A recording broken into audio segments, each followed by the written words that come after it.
আমাদের নবী হযরত মুহাম্মদ সাল্লাল্লাহু আলাইহি সাল্লামকে না সৃষ্টি করলে নাকি আল্লাহ তাআলা কোনো কিছু সৃষ্টি করতেন না, এটা কতটুকু সত্য? এরকম একটা হাদিস আছে, কিন্তু সেই হাদিসকে মুহাদ্দিসগণ, হাদিস বিশারদ, বিশ্লেষকগণ এই হাদিসকে জাল হাদিস হিসাবে চিহ্নিত করেছেন। এর সনদ বিশুদ্ধতার সূত্রে বর্ণিত নয়।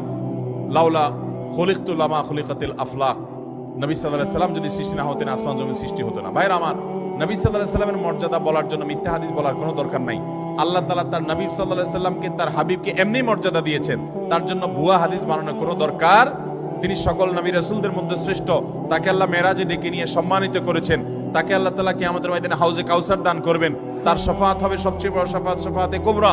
তাকে আল্লাহ তাআলা কত মর্যাদা দিয়েছেন, অতএব ভুয়া ভিত্তিহীন হাদিস বলার দরকার নেই। বুখারীর হাদিসে আসছে, তিনি বলেছেন লা তুতরুনি কামা আতরাতিন নাসারা ইবনে মারইয়াম, খ্রিস্টানরা ঈসা আলাইহিস সালামের মর্যাদা বেশি বলতে গিয়ে ওনাকে আল্লাহর সন্তান বানায়া ঈমান হারা হয়ে গেছে, তোমরা আমার মর্যাদা বলতে গিয়ে এরকম সীমা লঙ্ঘন করবা